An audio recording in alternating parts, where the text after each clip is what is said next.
മോഹൻലാൽ അതാദ്യം പറഞ്ഞ തീരുമാനിച്ചാൽ ഇവിടെ പത്രത്തിന്റെ കാര്യം സിനിമയിൽ മെൻഷൻ ചെയ്തിരുന്നു. എന്ത് കാര്യത്തിനും ഈ പത്രം ഉപയോഗിക്കാം. എന്നോട് പറയണേ നല്ല അഭിപ്രായം. വന്നണ്ടേ അതിനൊക്കെ വേറെ ആരെയും വെച്ചാൽ പോലെ ഞാൻ ഇവനും അത് തന്നെ ചോദിക്കില്ല. അങ്ങനെ നടക്കാതെ പോയതാ.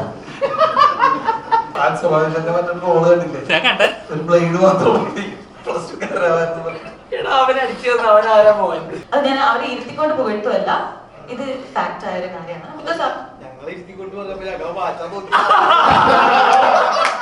മലയാള സിനിമയിൽ എപ്പോഴും ഒരു ഐഡിയൽ അപ്പൻ ക്യാരക്ടർ എന്ന് പറഞ്ഞാൽ അത് ലാലിച്ചായൻ തന്നെയാണ്.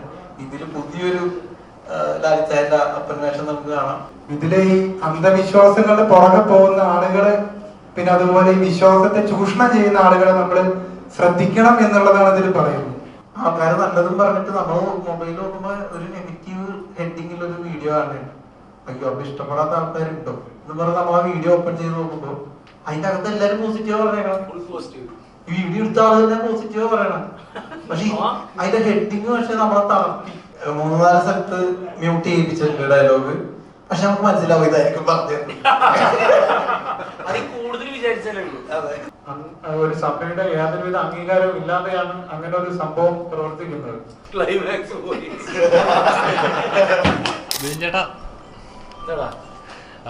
കുറെ നാളത്തെ ഗ്യാപ്പിന് ശേഷമാണ് രണ്ടുപേരും ഒരുമിച്ച് ഒരു ചിത്രത്തിൽ കാണുന്നത് തന്നെ. അതിൽ തന്നെ പ്രേക്ഷകർക്ക് ഒരുപാട് എക്സൈറ്റ്മെന്റ് ഉണ്ട്. ഒരുപാട് ചിരിക്കുന്ന നല്ല മുഹൂർത്തങ്ങളുണ്ടായിരുന്നു. ലാൽച്ചന്റെ കൂടെയുള്ള ആ കോമ്പിനേഷൻ എങ്ങനെ ഉണ്ടായിരുന്നു? ആ എക്സ്പീരിയൻസ് എങ്ങനെ ഉണ്ടായിരുന്നു? നിന്റെ കൂടി വോയിസ് കേൾക്കുമോ? റെക്കോർഡ് ചെയ്യുന്നുണ്ട്, കേൾക്കുന്നുണ്ട് അല്ലേ?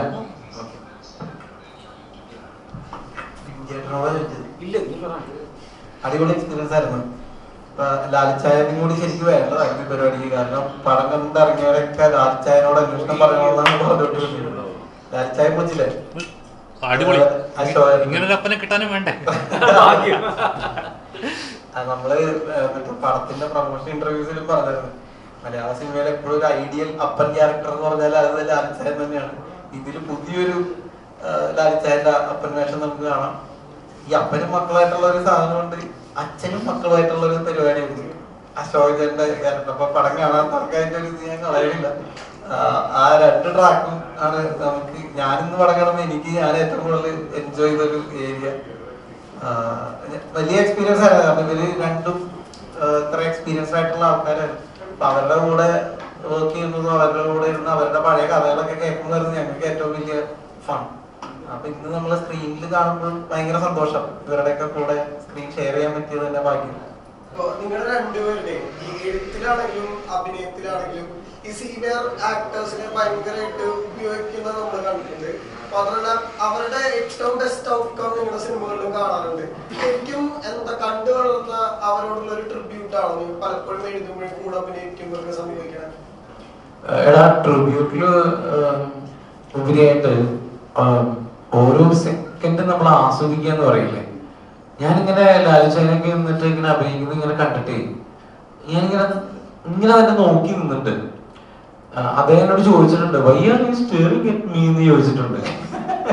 കാരണം പുള്ളിക്ക് ശരിക്കും നമ്മളെ സംബന്ധിച്ചിടത്തോളം പുള്ളിനെ കാണുമ്പോൾ അദ്ദേഹത്തിന്റെ കഥാപാത്രങ്ങളിൽ റീൽ ഓടിക്കൊണ്ടിരിക്കും നമ്മുടെ മൈൻഡിൽ കൂടി. നമ്മൾ ആ ഒരു എക്സൈറ്റ്മെന്റിലാണ് നമ്മൾ നിൽക്കുന്നത്. ഇപ്പോ എന്നെ വിഷ്ണുവിനെ സംബന്ധിച്ചിടത്തോളം ഒരുപാട് വലിയ ലെജൻഡുകളുടെ കൂടെ അഭിനയിക്കാൻ അവസരം കിട്ടിയ ആൾക്കാരാണ് ഞാൻ വിഷ്ണു. അപ്പോ ഈ പടത്തിലാണെങ്കിലും അശോകേട്ടൻ, ലാലിച്ചായൻ അവരുടെ അഭിനയിച്ചപ്പോൾ ഏറ്റവും വലിയ എക്സ്പീരിയൻസ് അല്ലെങ്കിൽ സന്തോഷം എന്ന് പറയുന്നത് അവരുടെ കൂടെയുള്ള അഭിനയത്തിലുപരിയായിട്ട് അവരഭിനയിച്ച സിനിമകളിലൂടെയുള്ള ഒരു കടന്നുപോക്കുണ്ട്. ഇപ്പൊ ഞാൻ നിർണയത്തിന്റെ കാര്യം ചോദിച്ചിട്ടുണ്ട്, പഴയ സിനിമകളുടെ പല കാര്യങ്ങളും ചോദിച്ചിട്ടുണ്ട്. അതിലൂടെയുള്ള അവരുടെ കഥകളില്ലേ, ആ കഥകളിലൂടെയാണ് ഈ സിനിമ മുഴുവൻ കടന്നുപോയത്. അശോകേട്ടൻ എന്ന് പറഞ്ഞു കഴിഞ്ഞാല് അദ്ദേഹം ഒരു ലെജൻഡറി ആക്ടറാണ്. അതിൽ മാത്രമല്ല, ഇപ്പൊ ഞാൻ വിഷ്ണു ഏറ്റവും കൂടുതൽ ചോദിച്ച യവനിക എന്ന് പറയുന്ന സിനിമയെ പറ്റിയാണ് അശോകൻ ചേട്ടനോട് ചോദിച്ചത്. അദ്ദേഹത്തിന്റെ ഫസ്റ്റ് സിനിമ പെരുവഴിയമ്പലം മുതലങ്ങട് എടുത്തു കഴിഞ്ഞാൽ പത്മരാജൻ സ്കൂളാണ് അദ്ദേഹം ചെയ്ത ഓരോ വേഷവും എങ്ങനെയാണ് അമരത്തിലെത്തിയത്, അമരത്തെ ആ മുടി ഇങ്ങനെ ചുരുട്ടിയിട്ടത് ആര് പറഞ്ഞിട്ടാണ് എന്നുള്ള കുഞ്ഞു നമ്മളെ പോലെയുള്ള സിനിമ ആസ്വദിക്കുന്ന സിനിമാ പ്രേക്ഷകന്റെ കൗതുകങ്ങളിലൂടെയാണ് ഞങ്ങള് ഈ സിനിമ കടന്നുപോയത്. അപ്പോ ഇന്ന് ഞാൻ ഞെട്ടിപ്പോയി. സത്യത്തിൽ ഞാൻ സത്യം പറഞ്ഞു കഴിഞ്ഞാൽ ഈ സിനിമ BGM കഴിഞ്ഞിട്ട് ഞാൻ കണ്ടിട്ടുണ്ടായില്ല. സാധാരണ നമ്മൾ നായകന്മാരാവുന്ന പടങ്ങൾ ഞാൻ വിഷ്ണു കാണാറുണ്ട്, ഞങ്ങൾ രണ്ടുപേരും കണ്ടിട്ടുണ്ടായില്ല. ഫസ്റ്റ് ടൈമാണ് ഞങ്ങൾ ഈ പറയുന്ന സിനിമ ടാക്കീസിൽ അല്ലെങ്കിൽ തിയേറ്ററിൽ കാണുന്നത്. ഈ കാണുമ്പോൾ അന്ന് എന്റെയും വിഷ്ണുവിന്റെയും മുമ്പിൽ ലാലു ചായൻ ചെയ്തു വെച്ച സംഭവങ്ങൾ നമ്മളത് കണ്ടങ്ങ് പോവുള്ളൂ, അഭിനയിച്ചാൽ പോവുള്ളൂ. പക്ഷെ RR വന്നപ്പോ അല്ലെങ്കിൽ BGM വന്നപ്പോ, വില്യംസ് എടുത്തു പറയേണ്ട ഒരു ഘടകമാണ് ഈ സിനിമയില്. അത് RR വന്നപ്പോ ഇവരൊക്കെ കൊടുക്കുന്ന കുഞ്ഞു കുഞ്ഞു മൈന്യൂട്ട് എക്സ്പ്രഷൻസ് നമ്മൾ സത്യത്തിൽ ഞെട്ടിപ്പോയി എന്നുള്ളതാണ്. അങ്ങനെയാണ് അവരെ ലെജൻഡറി ആക്ടേഴ്സ് എന്ന് പറയുന്നത്. എന്തുകൊണ്ടാണ് ഇങ്ങനൊരു സബ്ജക്ട് എടുക്കാറ്? കാരണം ഒരു കുറച്ച് പേർക്ക് കൊടുക്കുന്ന കൊട്ടുകൂടി ഇതിനകത്ത് കാണിക്കുന്നുണ്ട്. എന്താണെന്ന് ഞാൻ പറയുന്നില്ല, സബ്ജക്റ്റിന്റെ സ്പോയിലർ ആകുന്നുണ്ട്. അപ്പം കാരണം ചോദിക്കാൻ കാരണം എന്താ വെച്ചാൽ ഇപ്പം വാക്കുകൾക്കും പേരുകൾക്കും വിലക്ക് വീഴുന്ന നാട്ടിൽ ചിന്തകൾക്ക് വിലക്ക് വീഴാൻ വിദൂരമല്ല. അങ്ങനെയുള്ളപ്പോൾ ഇങ്ങനെ ഒരു തോട്ടിൽ ചെയ്തു കഴിഞ്ഞാൽ പിന്നീട് ഒരു ചർച്ചയാവാൻ ചാൻസ് ഇല്ല. അങ്ങനെ ഒരു പേടി ഉണ്ടായിരുന്നോ? അതിന് പേടിയില്ല, കാരണം ചർച്ചയാവേണ്ട വിഷയം തന്നെയാണ്. കാരണം നമ്മുടെ സമൂഹത്തിൽ ഇപ്പൊ നടന്നുകൊണ്ടിരിക്കുന്നത് നമ്മൾ മൈൻഡ് ചെയ്യാത്തതായിട്ടുള്ള ഒരു വലിയൊരു ഇഷ്യൂയാണ് നമ്മൾ ഇതിനകത്തൂടെ പറയുന്നത്. അത് പടം കണ്ടിട്ടുണ്ടെങ്കിൽ മനസ്സിലാക്കുന്നത് അത് ഇന്റർവ്യൂവിന് ശേഷം ആ ഒരു ഏരിയയാണ് വരുന്നത്. അപ്പം പിന്നെ മെയിൻലി ഇത് കാണുമ്പോൾ കുറച്ച് ആൾക്കാർക്ക് ചില വിഷമങ്ങളുണ്ടാവും. മീൻസ് എന്താ പറയാ, ചില ഫേക്ക് ആയിട്ടുള്ള ചില ആൾക്കാർക്ക് ഇമോഷണലി കുറച്ച് പ്രശ്നങ്ങളുണ്ടാവും. അങ്ങനെയുള്ളവർ കുറച്ച് ഞാൻ ഒന്ന് രണ്ട് നെഗറ്റീവ് റിവ്യൂസ് നമ്മുടെ യൂട്യൂബിൽ കാണുകയുണ്ടായിട്ടുണ്ടായിരുന്നു. അപ്പൊ അത് ആ ഒരു ഇമോഷന്റെ പുറത്താണ് അത് വന്നിട്ടുള്ളത്. അത് പ്രത്യേകം എല്ലാവർക്കും പറയാമെന്ന് എനിക്ക് തോന്നി, അതുകൊണ്ട് ഞാൻ പറഞ്ഞതാണ്. അപ്പൊ അത് ആരും മൈൻഡ് ചെയ്യരുത്.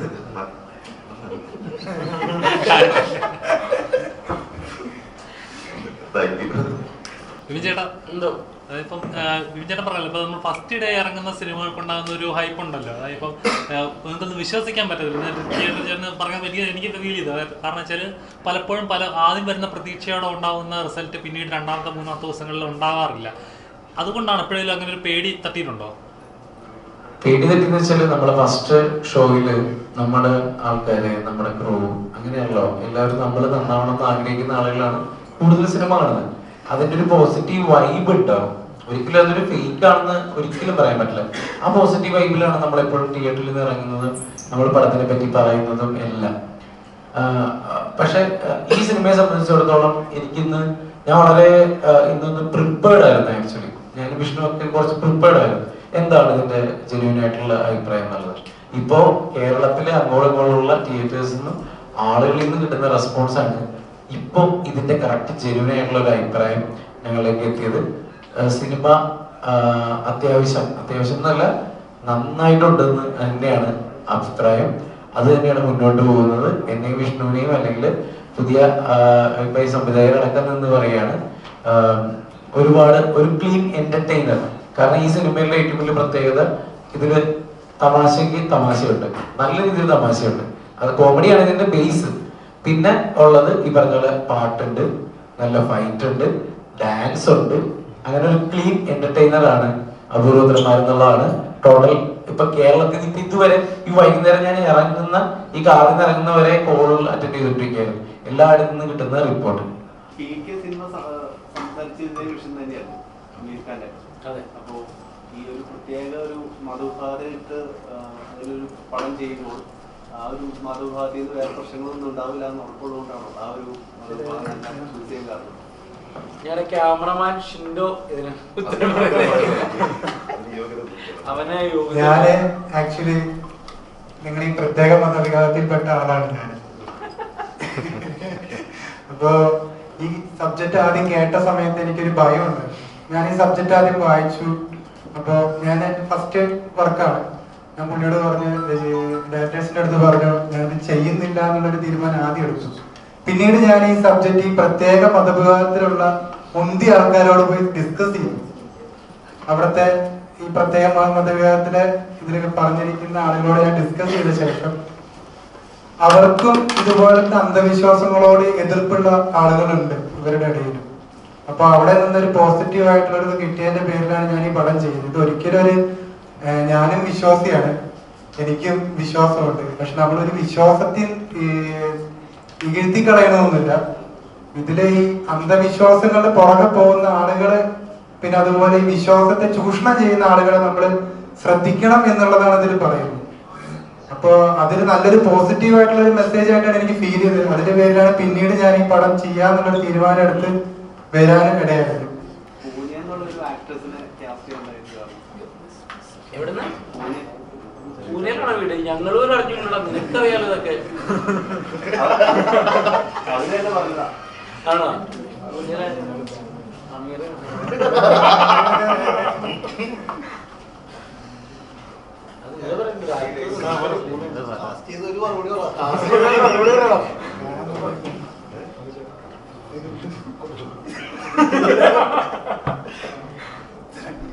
അല്ല, മെയിനായിട്ടും ഇവിടെ ഉള്ള ഈ ലേഡി ആർട്ടിസ്റ്റിനൊക്കെ ഈ കോസ്റ്റ്യൂം ഉൾപ്പെടെ ഇഷ്യൂസ് ആയിട്ട് നമുക്ക് തോന്നിയിട്ടുണ്ട്.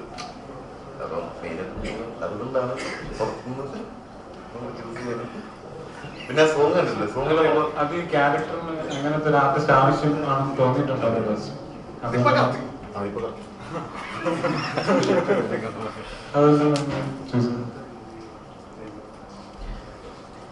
അതായത് അവർ ഉദ്ദേശിച്ച കുറച്ച് ഗ്ലാമറസ് ആയിട്ടൊക്കെ ചെയ്യണമെന്ന് ഇവരുടെ ഉള്ളിൽ ആദ്യമേ ഉണ്ടായിരുന്നു, ആ പാട്ടിലും അല്ലാതെയൊക്കെ.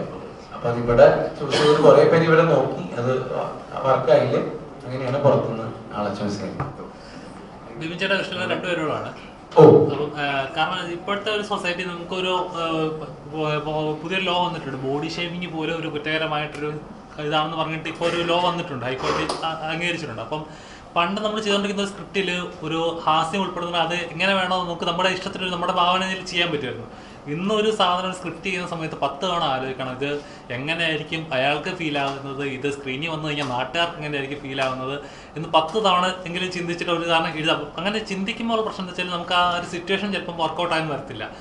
എത്രത്തോളം അത് ടഫ് ആവുന്നുണ്ട്? നിങ്ങൾ രണ്ടുപേരും ഹ്യൂമർ നല്ലോണം ചെയ്യുന്ന, നല്ലോണം എഴുതുന്ന, നല്ലോണം പ്രസന്റ് ചെയ്യുന്ന രണ്ടുപേരാണ്. അപ്പോൾ എത്രത്തോളം ടഫാണ് നിങ്ങളെ സംബന്ധിച്ചത്? അല്ല, അത് മുമ്പാണെങ്കിലും അങ്ങനെയുണ്ട്. ഇപ്പൊ ഒരു തമാശ എഴുതി കഴിഞ്ഞാൽ ഇത് എത്രത്തോളം വർക്കാവും എന്നുള്ളതും ആർക്കൊക്കെ വേദനിക്കും എന്നുള്ളതൊക്കെ ആലോചിച്ചിട്ട് തന്നെയാണ് നേരത്തെ എഴുതുന്നത്. അതിന്റെ ഒരു ഇപ്പൊ നമ്മള് ഫോക്കൽ ലെങ്ത് മാറൂലേ ഓരോ ക്യാമറയുടെ അപ്ഡേഷൻ വരുമ്പോൾ എന്ന് പറഞ്ഞ പോലെ അതിന്റെ ഒരു എഡ്ജുകൾ മാറിക്കൊണ്ടിരിക്കും. അപ്പൊ അത് ഈ ലോകം മാറുന്നതനുസരിച്ച് നമ്മൾ അതിനോട് അഡാപ്റ്റ് ആവണം എന്നുള്ളത് തന്നെയാണ് നമ്മൾ മനസ്സിലാക്കുന്നത്. ഇപ്പൊ പുറകിലോട്ടാണോ മുമ്പിലോട്ടാണോ പോകുന്നത്? കാരണം വെച്ചാൽ പണ്ട് അക്സെപ്റ്റ് ചെയ്യുന്നവര് ഇന്നത് കേൾക്കുമ്പോ അയ്യോ ഇന്ന് എന്നെ കളിയാക്കുന്ന പോലെ ആണല്ലോ എന്ന്.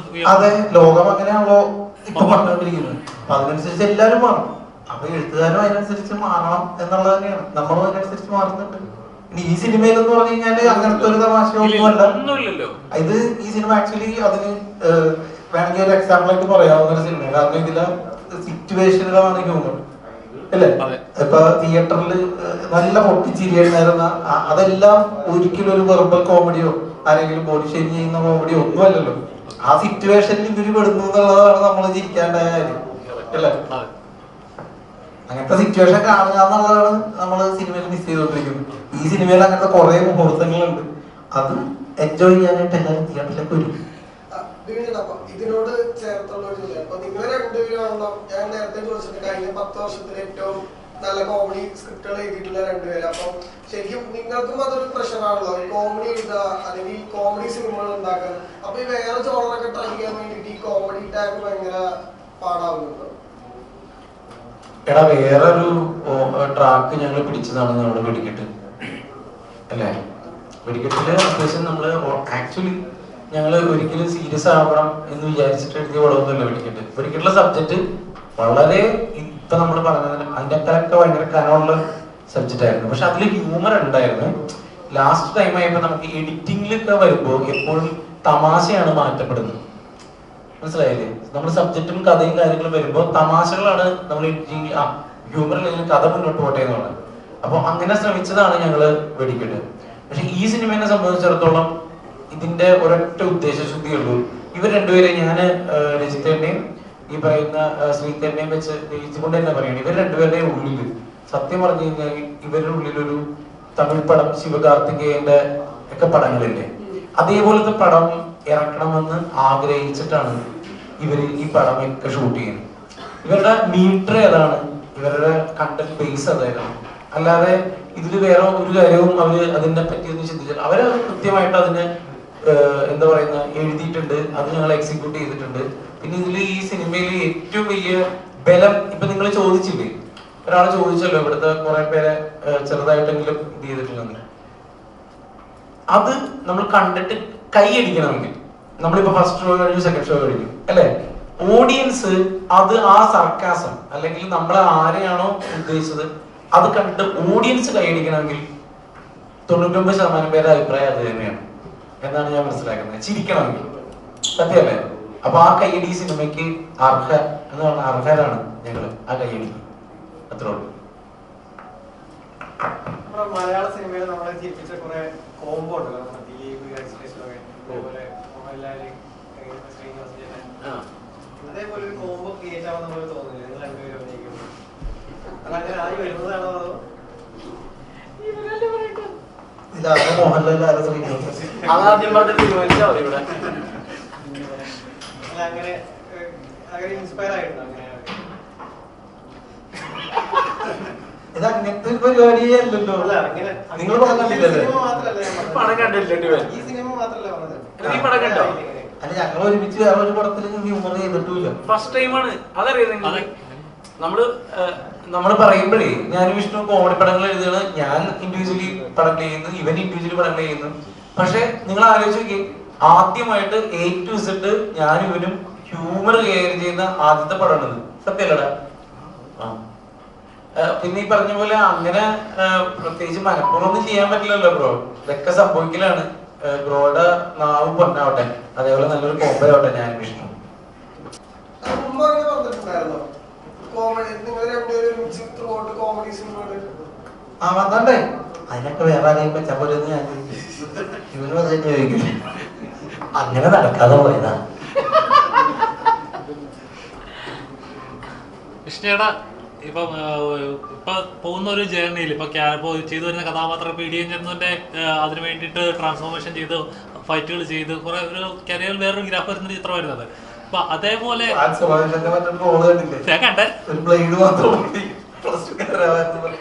അവനടിച്ചു അവനാരാ പോകാൻ.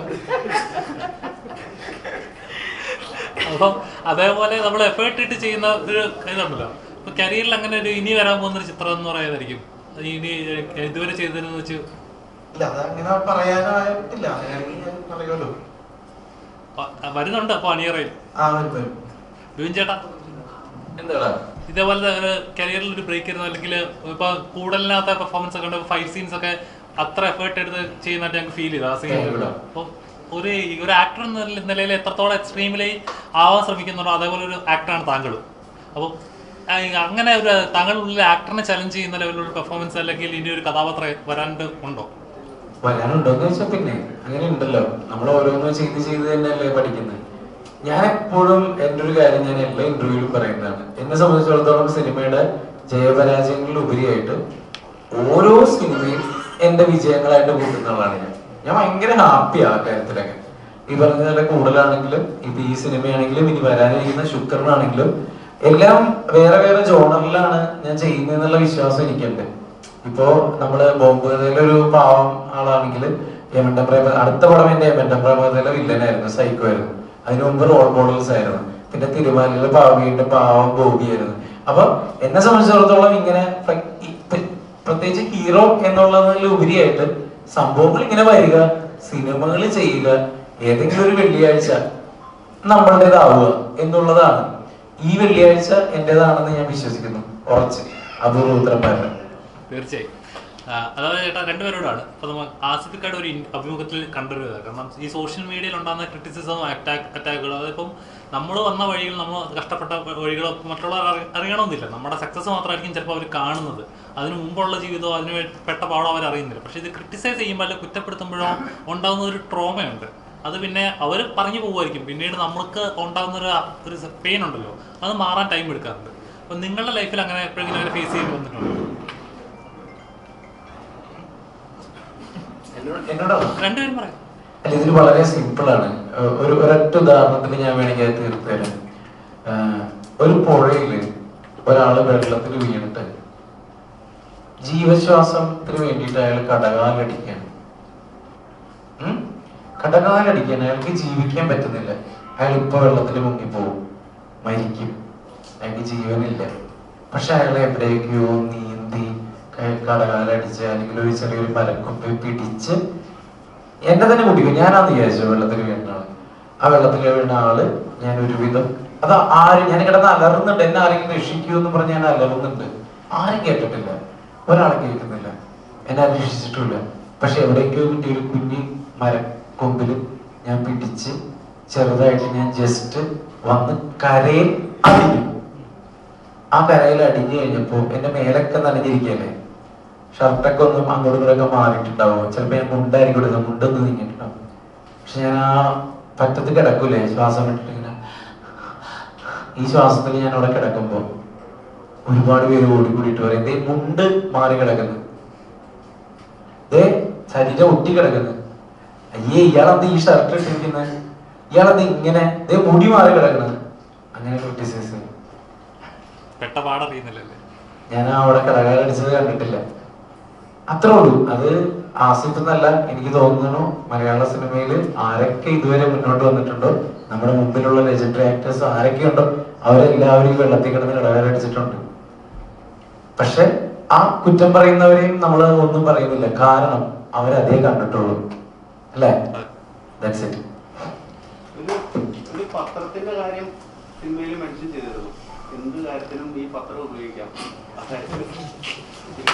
ഈ പത്രം കീറി പെട്രോൾ ടാങ്കിൽ ഇട്ടിട്ട് മതി, പെട്രോൾ ഉണ്ടായിക്കോളും. ശരിക്കും യൂട്യൂബിൽ ഇപ്പോഴും ചേട്ടൻ ബൈക്കാണ്, അത് കണ്ടിട്ടായിരിക്കും നിങ്ങൾ ഇൻസ്പയർഡ് ചെയ്യാമെന്ന് എനിക്ക് തോന്നി.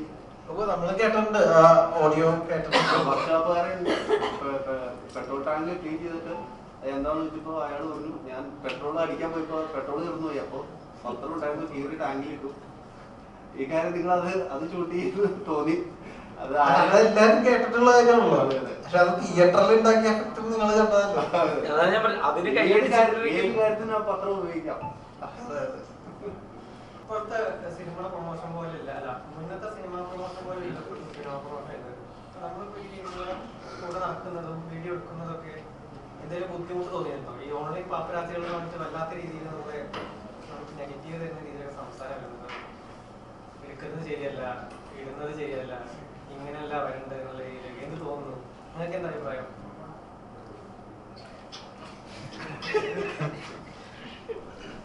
എന്തഭിപ്രായം പറഞ്ഞാലും വിഷയവും അല്ല. ഞാൻ ഇപ്പൊ ഒരു മണിക്കൂർ മുമ്പ് നടന്നൊരു സംഭവം പറയാം. നമ്മൾ ആ പടത്തിന്റെ റിവ്യൂവിന് പടത്തിന്റെ റെസ്പോൺസിന് ഒരു വീഡിയോ കണ്ടപ്പോ നമ്മൾ ഓപ്പൺ ചെയ്ത് നോക്കുകയാണ്, ഭയങ്കര നെഗറ്റീവ് ആയിട്ടുള്ള ടൈറ്റിൽ. അപ്പൊ നമ്മുടെ മനസ്സൊന്ന് വിഷമിക്കുമല്ലോ സ്വാഭാവികമായിട്ടും, കാരണം ഇത് വെറുതെ ഒരു പരിപാടിയല്ല. നമ്മൾ എത്ര കാലം കൊണ്ടാണ് ഒരു സിനിമ ഉണ്ടാക്കിയത്. ഒരു സിനിമ ഒന്ന് സ്വരുക്കൂട്ടി എടുക്കാൻ നോക്കുമ്പോ അറിയാൻ ബുദ്ധിമുട്ട്. ഇതെല്ലാം കഴിഞ്ഞ് ഇറങ്ങിയിട്ട് ആൾക്കാർ നല്ലതും പറഞ്ഞിട്ട് നമ്മൾ മൊബൈൽ നോക്കുമ്പോ ഒരു നെഗറ്റീവ് ഹെഡിങ്ങിൽ ഒരു വീഡിയോ ആണ്. അയ്യോ അപ്പൊ ഇഷ്ടപ്പെടാത്ത ആൾക്കാരുണ്ടോ എന്ന് പറഞ്ഞ് നമ്മൾ ആ വീഡിയോ ഓപ്പൺ ചെയ്ത് നോക്കുമ്പോ അതിന്റെ അകത്ത് എല്ലാരും പോസിറ്റീവ് പറയണം. ഈ വീഡിയോ എടുത്ത ആള് തന്നെ പോസിറ്റീവ് പറയണം, പക്ഷെ അതിന്റെ ഹെഡിങ് പക്ഷെ നമ്മളെ തളർത്തി. മനസ്സിലായോ? അപ്പൊ നമ്മൾ ആഗ്രഹിക്കണം എന്താ, ദൈവമേ നെഗറ്റീവ് കണ്ടിട്ടാണെങ്കിലും ഈ വീഡിയോ എല്ലാരും ഒന്ന് കാണുന്നത്. അപ്പൊ ഇതെങ്ങനെയുള്ള സ്വരച്ചേർച്ചയില്ലായ്മകളുണ്ട് നമ്മളെ. അത് നമ്മുടെ ഒന്നോ രണ്ടോ പേര് ചെയ്യുന്ന കുറച്ച് കാര്യങ്ങളിൽ എല്ലാ ആൾക്കാരും ബുദ്ധിമുട്ട് നേരിടുന്നുണ്ട്. ഇല്ല, എല്ലാരും പറഞ്ഞില്ലല്ലോ. സോഷ്യൽ മീഡിയ അല്ല, ഞാൻ ഇന്ന് കണ്ട വേറെ വീഡിയോസും കണ്ടോ, അതൊന്നും ഞാൻ പറഞ്ഞില്ല. ഞാൻ ഈ പറഞ്ഞ സിനിമയോ സീരിയലോ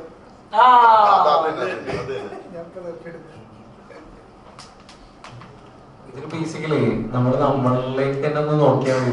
ബ്രോ അങ്ങോട്ടല്ലോ ബ്രോ, നമ്മളെ കൂടെ ഫാമിലിയെ കൊണ്ടുവരുമ്പോ ഇവരെടുക്കുന്നതും അല്ലെങ്കിൽ നിങ്ങൾ എടുക്കുന്നതും അല്ലെങ്കിൽ പുറത്ത് നമ്മളുടെ വീട്ടിലേക്കാണ് നമ്മൾ അങ്ങനെ ചെയ്യുന്നതെങ്കിൽ നമുക്കത് ഇഷ്ടമോ എന്ന് നിങ്ങൾ സ്വയം ചോദിച്ചാല്. കുറച്ച് പേര് മാത്രം ചെയ്യുന്ന ഒരു കാര്യം ഈ ഒരു മേഖലയിൽ ഒരുപാട് ആൾക്കാർ വർക്ക് ചെയ്യുന്നുണ്ട്. ആ കുറച്ച് പേര് ചെയ്യുന്നത് ആ ഒരു മേഖല തന്നെ ബാധിക്കുന്ന പോലെ തോന്നുന്നു. അത് ഓരോരുത്തരുടെയും വ്യക്തിപരമാണെന്നാണ് ഞാൻ ഈ പറഞ്ഞത്. വ്യക്തിപരമാണ്. അപ്പൊ ഇപ്പൊ നിങ്ങൾ പറഞ്ഞില്ലേ, ഇപ്പൊ ഒന്നോ രണ്ടോ പേര് പറഞ്ഞത് വെച്ചിട്ടാണോ നിങ്ങൾ സംസാരിച്ചത്?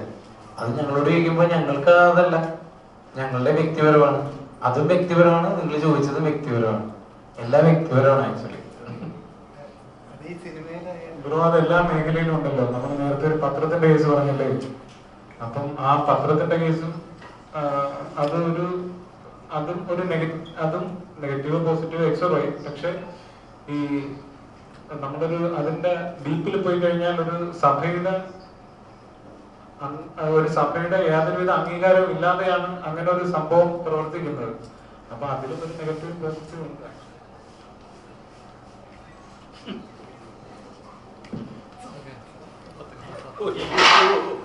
ക്ലൈമാക്സ് പോയി.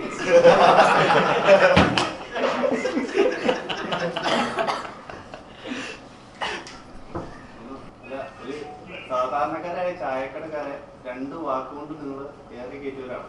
ഒന്ന് രതീഷും ഒന്ന് ചിത്രഗുപ്തനും. ഈ സിനിമയിലൂടെ നിങ്ങൾ എന്താണ് ഓഡിയൻസ് അല്ലെങ്കിൽ ആരെയാണ് ഏറെ കിട്ടാൻ? അതിൽ നിങ്ങൾ എടുക്കാറുണ്ട്, നിങ്ങൾ അഭിനേതാക്കളാണ്, റൈറ്റേഴ്സ് അല്ല.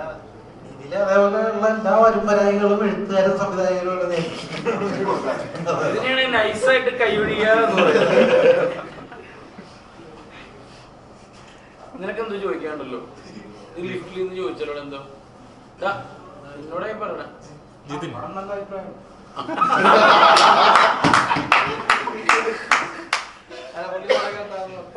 പടം കണ്ട മാത്രമല്ല അടുത്ത ഷോയിങ് ഓഡിയൻസ് വരുന്നത് അവൻ ജെന്യുവൻ ആയിട്ട് ചോദിച്ചിട്ട് എന്നോട് ഇപ്പൊ പറഞ്ഞു വെച്ചിട്ട് സാധനം സെറ്റാണ്, ഓക്കെയാണ്, ധൈര്യമായിട്ട് ഇരുന്നോന്ന് പറഞ്ഞു. Thank you. കണ്ടോ, ഇത് വേറൊരു വ്യക്തിയാണ്, നിങ്ങളുടെ കൂട്ടത്തിൽ തന്നെയുള്ള വേറൊരു വ്യക്തിയാണ്. പുള്ളി നമ്മളോട് പറഞ്ഞെങ്കിലും ക്യാമറ പറയാത്തതുകൊണ്ട് അവന് വേണ്ടി ഇവൻ പറഞ്ഞു. അല്ല, നമ്മൾ നേരിട്ട് പറയണം, അതിന് നന്ദി പറഞ്ഞ. അടുത്ത സിനിമയുടെ അപ്ഡേറ്റ് എഴുതണം.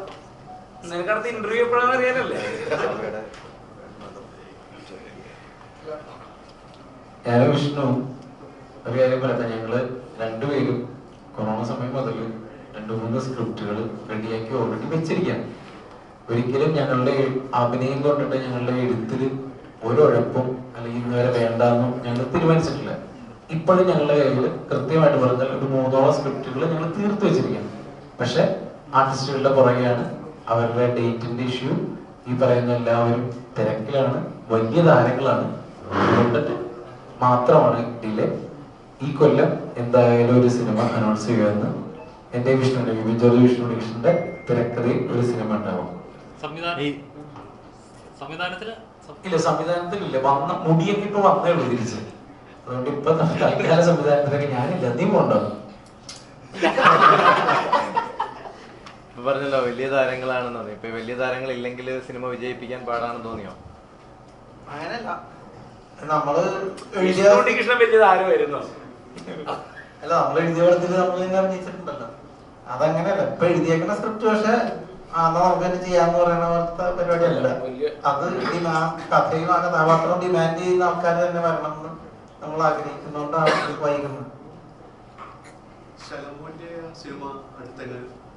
അതിന്റെ പ്രൊഡ്യൂസർ നോബിളേട്ടൻ മരിച്ചുപോയത് കൊണ്ട് അതിങ്ങനെ ഒരു അനിശ്ചിതത്വത്തിലാണ്. നല്ല സിനിമയായിരുന്നു, പക്ഷെ എന്തൊക്കെയോ അതിന്റെ ഇഷ്യൂസ് തീർക്കാനുണ്ട്. നല്ല പടമായിരുന്നു. നിങ്ങൾ വേറൊരു കാര്യമുണ്ട് കേട്ടോ, നമ്മള് മലയാള സിനിമയില് നിങ്ങള് ഉറപ്പായിട്ടും ചോദിക്കേണ്ട ഒരാളാണ് ആരതി മേഡം. കാരണം സിനിമയിലൊരു ഫീമെയിൽ പ്രൊഡ്യൂസർ എന്ന് പറയുന്നത് അങ്ങനെ അധികം ഒരുപാട് നമ്മുടെ പേര് കേട്ടിട്ടുണ്ടെങ്കിലും അല്ലെങ്കിൽ ചെയ്തിട്ടുണ്ടെങ്കിലും ഒരുപാട് നമ്മൾ കേൾക്കാത്ത ഒരാളാണ്. അപ്പൊ ഒരു ഫീമെയിൽ പ്രൊഡ്യൂസർ അവരൊരു ഈ ഒരു ഉദ്യമത്തിന് വേണ്ടി ഇറങ്ങുക, ഒരു ഹ്യൂമർ സബ്ജക്റ്റ് എടുക്കുക, അതിനുവേണ്ടി തിയേറ്ററുകളിലെല്ലാം ഞങ്ങൾ പ്രൊമോഷന് പോവുക, എല്ലാ കാര്യങ്ങളും അവർ ചെയ്തതാണ്. അപ്പോൾ നിങ്ങൾ ഉറപ്പായിട്ടും അവരോട് ഒന്ന് കൺസിഡർ ചെയ്തിട്ട് ചോദ്യങ്ങൾ ചോദിക്കണമെന്ന് എനിക്കൊരു ആഗ്രഹമുണ്ട്.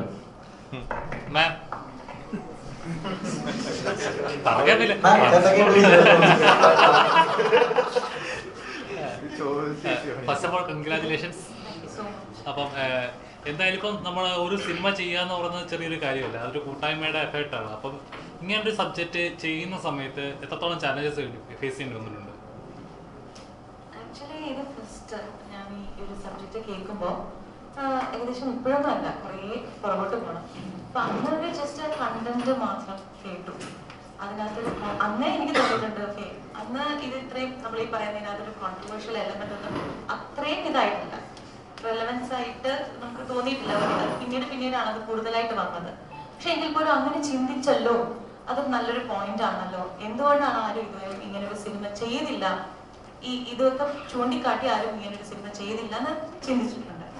അതിനുശേഷം ഞാൻ ഒരിക്കലും കരുതിയില്ല അതിന്റെ പ്രൊഡ്യൂസറായി ഞാൻ തന്നെ വരുന്നത്. ഒരു സുഹൃത്ത് കഥ പറയുന്ന പോലെ ഒരു bunch of directors bunch of writers ഇങ്ങനെ ഇരുന്നവര് ഇതിനെ പറ്റി ഡിസ്കഷൻ ചെയ്തു. ഞാൻ അതിലേക്ക് ഇൻവോൾവ്മെന്റ് ആയതാണ്. അപ്പോ ഈ കോൺസെപ്റ്റ് പറഞ്ഞപ്പോൾ തന്നെ എനിക്ക് ക്ലിക്കായി. അപ്പോഴും ഞാൻ ചിന്തിച്ചില്ല ഓക്കെ ചെയ്യട്ടെ എന്ന് വിചാരിച്ചു. പക്ഷെ അത് കറങ്ങി അത് എന്റെ തലയിൽ തന്നെ വരുമെന്ന് ഞാൻ കരുതിയില്ല.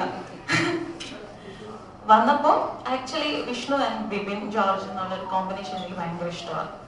അത് ഇങ്ങനൊരു കോമഡി, നേരത്തെ പറഞ്ഞ പോലെ കോമഡി ഒരു സബ്ജക്റ്റ് അവർ ചെയ്തിട്ടില്ല, സീരിയസ് സബ്ജക്റ്റ് ചെയ്ത് നമ്മൾ കണ്ടിട്ടുണ്ട്.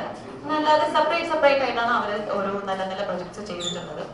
ഈ ഒരു കഥയ്ക്ക് ഒരുപാട് ആർട്ടിസ്റ്റിനെ, ഞാൻ സത്യമായിട്ടും പറയാണ്, ഒരുപാട് ആർട്ടിസ്റ്റിനെ ഞാനും ചോദിച്ചു ഇവർ വേണോ അവർ വേണോ അങ്ങനെയൊക്കെ നമ്മൾ ചോദിക്കുമല്ലോ ഡെഫിനറ്റ്ലി. പക്ഷേ ഡയറക്ടേഴ്സിന്റെ രണ്ടുപേർക്കും ഈ ചോയ്സ് മാറ്റാൻ ഒരു താല്പര്യം ഉണ്ടായിരുന്നില്ല. അവർക്ക് അത് ഫിക്സ്ഡ് ആയിരുന്നു. അവർ മൈൻഡിൽ വിഷ്ണു ബിബിൻ അല്ലാതെ ഈ ഒരു ക്യാരക്ടർ ചെയ്യുന്ന ആരും ആപ്റ്റ് അല്ല എന്നവർ വ്യക്തമായിട്ട് പറഞ്ഞൊരു കാര്യമാണ്. അത് ഞാൻ അവരെ ഇരുത്തിക്കൊണ്ട് പോയിട്ടുമല്ല, ഇത് ഫാക്റ്റ് ആയ ഒരു കാര്യമാണ്. ബിക്കോസ്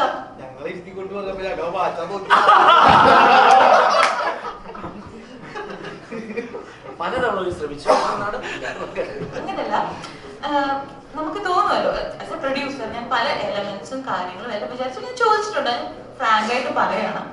പക്ഷെ അവർ ആ കഥാപാത്രത്തിൽ എത്രത്തോളം ഡെപ്ത് ആയിട്ട് അനലൈസ് ചെയ്ത് ഈ ഓരോ ക്യാരക്ടറിന് അത്രയും വാല്യൂ കൊടുത്തിട്ട് ഇല്ല എന്റെ ജിൻഡോ ഇതാണ്, അല്ലെങ്കിൽ എന്റെ അന്ന് അജേഷും വിജേഷും എന്നായിരുന്നു, നമ്മൾ പിന്നെ ചേഞ്ച് ചെയ്തു പേര്. അതെനിക്ക് ഇപ്പോഴും ആ പേര് ഓർമ്മയുണ്ട്. Because I was involve very much. അതുകൊണ്ടാണ്. അപ്പോ ജിൻഡോ ജിജോ ഇവർ തന്നെയാണ് എന്നവർ വ്യക്തമായിട്ട് പറയും. പിന്നെ അതിൽ ഓരോരോ എലമെന്റ്സ് ആഡ് ചെയ്ത് വന്നു. പിന്നെ മാത്രമല്ല നമ്മുടെ ഡയറക്ടേഴ്സിനോടൊപ്പം തന്നെ ആക്ടേഴ്സായ വിഷ്ണു ബിബിനും അവരും ഈ കഥയിൽ ഒരുപാട് ഇൻവോൾവ് ചെയ്തിട്ടുണ്ട്. ജസ്റ്റ് മാറി നിന്ന് ഓക്കെ കഥ പറയാം, ഞാൻ പിന്നെ വന്ന് ഷൂട്ട് ചെയ്യാം, അങ്ങനത്തെ ഒരു ഇതല്ലായിരുന്നു. അതാണ് മെയിൻലി ഇതിലേക്ക് എനിക്ക് വരാൻ തന്നെ ഒരു ഇൻട്രസ്റ്റ് തോന്നിയത്. അവരുടെ ഇൻവോൾവ്മെന്റ് 100% ഉണ്ട്. പിന്നെ ആർട്ടിസ്റ്റായ ലാലു ചേട്ടൻ, അശോക് ചേട്ടൻ, പിന്നെ അലൻസിയർ, ഒരുപാട് ആർട്ടിസ്റ്റ് ഉള്ള ഒരു ഫിലിം. ഒരു നിഷാന്ത് സാഗർ, സച്ചിൻ, ധർമ്മജൻ ചേട്ടൻ, ബാലാജി മിസ് ചെയ്തോ ഇല്ല. ഓക്കെ. അപ്പോ ഇത്രയും ഒരു ആർട്ടിസ്റ്റ് ഉള്ള ഒരു പടം ചെയ്യാനായിട്ട് എനിക്ക് ഭാഗ്യം കിട്ടിയതിൽ ഞാൻ ഫസ്റ്റ് ഓഫ് ഓൾ ഭയങ്കര ഗ്രേറ്റ്ഫുൾ ആണ്. Because it's my first venture. പിന്നെ അതിനോടൊപ്പം തന്നെ എനിക്ക് കൂടെ പ്രൊഡക്ഷനിൽ എൻ്റെ കൂടെ വന്നിപ്പം ശശിയേട്ടൻ ആയിക്കോട്ടെ, നമിത് ആയിക്കോട്ടെ, സ്വാസ് മൂവീസ് ആയിക്കോട്ടെ, അവരെല്ലാം എൻ്റെ കൂടെ അതുപോലെ തന്നെ സപ്പോർട്ട് ചെയ്തിട്ടുണ്ട്. ഇപ്പം ലേഡി പ്രൊഡ്യൂസർ ആണ് എന്ന് പറഞ്ഞാലും എൻ്റെ ഒരു പ്രൊഡക്ഷൻ ഡിപ്പാർട്ട്മെന്റിൽ എനിക്ക് ഉള്ളതെല്ലാം മെയിലാണ്. അവരുടെ സപ്പോർട്ട് എനിക്ക് നല്ലോണം ഉണ്ട്. അത് ഞാൻ എടുത്തു പറയാതിരുന്നു കഴിഞ്ഞാൽ ഓക്കെ ഞാൻ ലേഡി പ്രൊഡ്യൂസറാണ്, ഞാൻ ഇവിടെ വന്നു, ഞാൻ ഭയങ്കര സ്ട്രഗിൾ ചെയ്തു, ഇങ്ങനെ ഒന്നും പറയാൻ എനിക്ക് ഒട്ടും താല്പര്യമില്ല. ബിക്കോസ് ഈ ഇൻഡസ്ട്രി എന്നെ നല്ല രീതിക്കാണ് വെൽക്കം ചെയ്തിരിക്കുന്നത്. എനിക്ക് ഇതുവരെയും ഇൻഡസ്ട്രിയിൽ നിന്ന് ഒരു ഇഷ്യൂസ് ഉണ്ടായിട്ടില്ല. അതിപ്പം അസോസിയേഷൻ ആയിക്കോട്ടെ, ഫെക്ക ആയിക്കോട്ടെ, അവിടെ നിന്നെല്ലാം എനിക്ക് നല്ല സപ്പോർട്ടാണ് ഇതുവരെ കിട്ടിയിട്ടുള്ളത്. ഇനി എന്തെങ്കിലും ഉണ്ടെങ്കിൽ ഭാവിയിൽ അറിയിക്കും. അല്ല അതുപോലെ ചോദിക്കാൻ കാര്യം പറ്റുന്നില്ല, കാരണം വെച്ചാൽ എന്താ വരാനുണ്ടെന്നാണ് ചോദിക്കാൻ കാരണം പറ്റുന്നത്. കാരണം ഇതിനു മുമ്പുണ്ടായ ഇഷ്യൂസിൽ അവർ പറയുന്നുണ്ട്, ആദ്യമായി വരുന്ന പ്രൊഡ്യൂസേഴ്സ് പലപ്പോഴും ഇൻവെസ്റ്റ് ചെയ്യുന്നത് എവിടെയാണ് ഇൻവെസ്റ്റ് ചെയ്യുന്നത്, എങ്ങോട്ടാണ് കാശ് പോകുന്നതെന്ന് അറിയുന്നില്ല. പലപ്പോഴും അവർ പറ്റിക്കപ്പെടുന്നു, പ്രൊഡ്യൂസേഴ്സിന് കാശ് നഷ്ടപ്പെടുന്നു, അങ്ങനെ പല ഇഷ്യൂസ് ഉണ്ടാകുന്നുണ്ടായിരുന്നു. അതുകൊണ്ടാണ് ചോദിച്ചത് ആദ്യമായി ചെയ്യുന്ന ഒരു വെഞ്ചറിൽ എവിടെയൊക്കെയാണ് എങ്ങനെയൊക്കെയാണെന്നുള്ളത്. ഈ ഒരു ബിസിനസ് മാത്രമല്ല, ഏതൊരു ബിസിനസ് നമ്മൾ ആദ്യമായിട്ട് ചെയ്യുമ്പോൾ നമ്മൾ പല സ്ഥലങ്ങളും പല ഏരിയാസും നമ്മൾ പഠിച്ചു വരുന്ന സമയത്ത് അബദ്ധങ്ങൾ പറ്റും. ചിലത് നമ്മളിപ്പം നെക്സ്റ്റ് ഒരു പ്രൊഡക്ഷൻ ആകുമ്പോൾ എനിക്കറിയാം ആദ്യം എന്താ ചെയ്യേണ്ടത്, സെക്കൻഡ് സ്റ്റെപ്പ് എന്താണ്, തേർഡ് സ്റ്റെപ്പ് എന്താണ്. അത് ഗ്രാജുവലി വരുന്ന ഒരു പ്രോസസ്സ്. അതിൽ നമ്മൾ പറ്റിക്കപ്പെടുകയല്ല, നമ്മുടെ ലേണിംഗ് പ്രോസസ്സിൽ നമുക്ക് അബദ്ധങ്ങൾ പറ്റും. അബദ്ധങ്ങൾ പറ്റിയാലേ അല്ലെങ്കിൽ വീണാലേ പഠിക്കുള്ളൂ. സോ നെക്സ്റ്റ് ഒരു പ്രൊജക്റ്റ് ആകുമ്പോൾ എനിക്കറിയാം കാര്യങ്ങൾ. എന്നോട് ഒരാൾ പറയുമ്പം ഞാൻ പറയാം എന്ന് പറയാം, എനിക്ക് പറയാനുള്ള ഇതുണ്ട്. മറ്റേത് അതെയോ ചേട്ടാ അങ്ങനെയാണോ എന്നേ എനിക്ക് ചോദിക്കാൻ പറ്റുള്ളൂ. Because I don't know that. ഇപ്പോന്ന് വെച്ച് കഴിഞ്ഞാൽ നെക്സ്റ്റ് പ്രൊഡക്ഷൻ എന്തായാലും ഉടനെ തന്നെ സൂൺ ആഫ്റ്റർ ദിസ് നമ്മൾ അത് അനൗൺസ് ചെയ്യുന്നതായിരിക്കും. അപ്പോ അത് എനിക്ക് ഇത്രയും ഡിഫിക്കൽട്ടി ഉണ്ടാകത്തില്ല. ഡിഫിക്കൽട്ടി ഉണ്ടെന്നല്ല ഞാൻ പറയുന്നത്, പക്ഷെ it will be very easy for me, അത്രേ ഉള്ളൂ. ഒരുപക്ഷെ ഈ കഥയുടെ സ്വഭാവം കൊണ്ട് തന്നെ സെൻസറിലേക്ക് എത്തിയ ആ സമയത്ത് ടെൻഷൻ ഉണ്ടായിരുന്നു. സെൻസർ ശരിക്കും പറയണം ശരിക്കും പറഞ്ഞാൽ മതി. എന്താ കറന്റ് സിറ്റുവേഷനിലുള്ള കുറെ അധികം സിനിമകൾക്ക് ഒത്തിരി അധികം വിവാദങ്ങൾ സെൻസർ ബോർഡുമായിട്ട് ബന്ധപ്പെട്ട് വരുന്നു. അപ്പൊ ഈ കണ്ടന്റും ഇത് തന്നെയാണ്. അപ്പൊ ഇതിനും ഈ പറഞ്ഞ പോലെ പ്രശ്നങ്ങൾ സംഭവിക്കുക എന്നുള്ള പേടിയുണ്ടായിരുന്നു എന്ന് ചോദിക്കുന്നു. ശരിക്കും ഞാനൊരു കാര്യം പറയട്ടെ, എനിക്ക് ആ കണ്ടന്റ് ഇപ്പം പറഞ്ഞ ഒരു മൂവി ഞാൻ പേരെടുത്ത് പറയാൻ ആഗ്രഹിക്കുന്നില്ല. അതെന്തിനായിരുന്നു എന്ന് എനിക്ക് ഇപ്പോഴും മനസ്സിലായിട്ടില്ല. അത് ഇത് ഞാൻ പറയുന്നത് ശരിയാണോ തെറ്റാണെന്ന് പോലെ അറിയില്ല. ഇപ്പം സിനിമ വളരെ നന്നായി ഞങ്ങളുടെ ഒപ്പം ഇറങ്ങുന്ന സിനിമകളിലൊന്നാണ്. അപ്പൊ അത് വളരെ നന്നായിട്ട് ഓടട്ടെ. All the best for the team. പക്ഷെ എന്നാലും ഞാൻ ഇപ്പൊ പറയുന്നത് എനിക്ക് മനസ്സിലായി സെൻസർ ബോർഡിലാണോ ഇത് എവിടെയാണ് ഈ പ്രശ്നം എന്ന് എനിക്ക് മനസ്സിലാവുന്നില്ല. പക്ഷെ അതൊക്കെ ഒരു തെറ്റാണോ എന്ന് എനിക്ക് അതിലൊരു ഐഡിയ ഇല്ല. ബിക്കോസ് മേ ബി എന്റെ അറിവില്ലായ്മ ആയിരിക്കാം. അതുപോലെ തന്നെ പക്ഷെ ഈ ഒരു സെൻസർ ബോർഡിലേക്ക് നമ്മുടെ ചിത്രം പോയപ്പോഴും ഞാൻ വിചാരിച്ചു എവിടെയൊക്കെയോ കട്ടൊക്കെ കിട്ടും എന്ന് ഞാൻ പ്രതീക്ഷിച്ചു. പക്ഷെ വിചാരിച്ച അത്രയും കിട്ടിയില്ല, എന്നാലും കിട്ടി. പടം കണ്ടവർക്കറിയാം, 3-4 സ്ഥലത്ത് മ്യൂട്ട് ചെയ്യിപ്പിച്ചിട്ടുണ്ട് ഡയലോഗ്. പക്ഷെ നമുക്ക് മനസ്സിലാവും ഇതായിരിക്കും പറഞ്ഞത്. കൂടുതൽ വിചാരിച്ചാലേ ഉള്ളൂ. അപ്പൊ അത് കണ്ടിട്ട് കൃത്യമായിട്ട് ഇതായിരുന്നു എന്ന് ഞങ്ങൾ അറിയിക്കുന്നവർക്ക് എന്തെങ്കിലും സമ്മാനം കൊടുക്കുന്നത്. ബ്രോ ഇതിൽ ഏറ്റവും വലിയ കാര്യം എന്ന് വെച്ചാൽ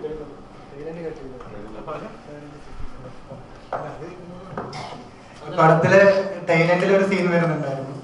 അത് ടൈറ്റിലിന്റെ ഡയറക്ടർ കാർഡും പ്രൊഡ്യൂസർ കാർഡും കഴിഞ്ഞിട്ട് വരുന്ന ഒരു സീക്വൻസ്. അത് ആക്ച്വലി അങ്ങനെ ആയിരുന്നില്ല. അത് കുറച്ച് കട്ടും മുറിയിലൊക്കെ ഉണ്ടായിട്ട് അങ്ങനെ പോയതാണ്. അല്ല, അത് നാട്ടുകാരെ കാണിക്കരുതെന്ന് പറഞ്ഞിട്ടാണ് കട്ടിയിപ്പിച്ചത്. അപ്പൊ പ്രസ് മീറ്റ് വിളിച്ച് അത് വിളിച്ചു എനിക്കൊരു കാര്യം അറിയാം. പണ്ട് നമ്മുടെ ഇന്ത്യയിലെ ഏറ്റവും വലിയ പ്രശസ്ത കാർട്ടൂണിസ്റ്റ് ആയിട്ട് ആർ.കെ. ലക്ഷ്മൺ. ആർ.കെ. ലക്ഷ്മണിന്റെ കാർട്ടൂണിസ്റ്റുകൾ നമ്മൾ പലതും കണ്ടിട്ടുണ്ടാവും അല്ലെ?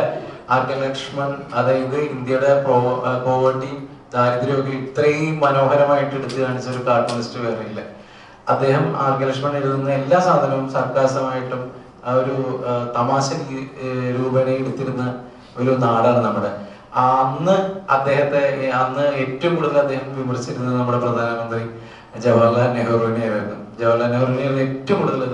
അപ്പോ അദ്ദേഹം ഒരു സമയത്ത് അദ്ദേഹത്തെ വിമർശിക്കാതിരുന്നപ്പോ ജവഹർലാൽ നെഹ്റു നേരിട്ട് വിളിച്ച് ചോദിച്ചിട്ടുണ്ട്, എന്താണ് ഇപ്പൊ എനിക്ക് എന്റെ പ്രശ്നങ്ങളൊന്നും മനസ്സിലാവുന്നില്ല, നിങ്ങൾ എന്താ എന്നെ ഒന്നും കളിയാക്കുന്നില്ലേ, അല്ലെങ്കിൽ കാട്ടും വരക്കുന്നില്ലേ എന്ന് ചോദിച്ച ഒരു നാടാണ് നമ്മുടെ. ആ നാട്ടിൽ നിന്നുകൊണ്ടാണ് നമ്മളിപ്പോ ഇതിനെ പറ്റി സംസാരിക്കുന്നത്. Thank you. എന്തായാലും സിനിമ വലിയൊരു ഹിറ്റായി മാറട്ടെ. ഇനി ഒരുപാട് ചിത്രങ്ങളിൽ ഒരുപാട് കഥാപാത്രങ്ങൾ കാണാൻ സാധിക്കട്ടെ. ഈ പ്രൊഡക്ഷനിൽ ഒരുപാട് സിനിമകൾ ഇനി വരട്ടെ. അപ്പോൾ വലിയൊരു ഹിറ്റാവട്ടെ. Thank you so much. അതിന് മുമ്പ് പോകുന്നതിന് മുമ്പ് നിങ്ങളിലേക്ക് തന്നെ മോളിലിരിക്കുന്ന മറ്റേ ചേട്ടന്മാരെ എല്ലാവരും ഇവരിലേക്ക് ഒന്ന് ക്യാമറ തിരിക്കണം. എന്നിട്ട് പറയണം ആക്ച്വലി ഈ സിനിമ എത്ര പേര് കണ്ടു? ഇതില് കണ്ടിട്ടുണ്ട്. ജെന്യുവനായിട്ട് ഇത് നന്നായി ഓടും, എല്ലാവർക്കും ഇഷ്ടപ്പെടുമെന്ന് തോന്നിയവരൊന്ന് കൈവയ്ക്കേ.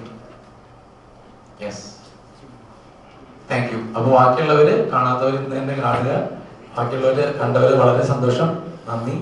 ഇത് എല്ലാവരിലേക്കും എത്തിക്കുക. കാരണം അപൂർവത്രന്മാര് ഒരു കോമഡി എന്റർടൈനർ മാത്രമല്ല, നമുക്ക് എല്ലാവർക്കും ചിരിയുടെ ഒപ്പം തന്നെ നന്നായി ചിന്തിക്കാനുള്ള ഒരു വിഷയം കൂടിയുള്ള സിനിമയാണ്. Thank you. അല്ല, തീർച്ചയായിട്ടും തിയേറ്ററിൽ പോയി എല്ലാവരും ഇത് കാണണം കേട്ടോ. കാരണം ആരതിയെ പോലെ പുതുതായിട്ട് സിനിമയിലേക്ക് വരുന്ന പ്രൊഡ്യൂസേഴ്സ് ഉറപ്പായിട്ടും പ്രോത്സാഹിക്കപ്പെടേണ്ടവരാണ്. കാരണം അവരിങ്ങനെ ഒരു ഉദ്യമത്തിന് മുതിരുന്നതുകൊണ്ടാണ് ഒരുപാട് പേർക്ക് തൊഴിൽ കിട്ടുന്നതും നമുക്ക് എല്ലാവർക്കും മാത്രമല്ല നിങ്ങൾക്കടക്കം, അല്ലേ? ശരിയല്ലേ? അപ്പൊ നമ്മൾ അന്യോന്യം നിലനിൽക്കുന്നത് ഇതുകൊണ്ടാണ്. അപ്പൊ എല്ലാവരും തീർച്ചയായിട്ടും ഞാൻ പ്രേക്ഷകരോടാണ് പറയണം, നിങ്ങളോടൊക്കെ എല്ലാവരും തീർച്ചയായിട്ടും സിനിമ തിയേറ്ററിൽ പോയി കാണണം. ഉറപ്പായിട്ടും നിങ്ങളെ എന്റർടൈൻ ചെയ്യിക്കും. ഇതൊരു ഫുള്ളി പാക്ഡ് എന്റർടൈനർ ആണ്. ഈ പറഞ്ഞ വിഷയം എന്നൊക്കെ പറഞ്ഞ് നേരത്തെ നമ്മൾ ഇങ്ങനെ തൊടാതെ പറയുന്ന കാര്യം പക്ക കോമഡി രീതിയിലാണ് ഇതിൽ അവതരിപ്പിച്ചിട്ടുള്ളത്. ആ സാഹചര്യങ്ങൾ, ആ സിറ്റുവേഷൻ കാണുമ്പോൾ നമുക്ക് എല്ലാവരും ചിരി വരും. തീർച്ചയായിട്ടും എല്ലാവരും പോയി കാണണം. Thank you.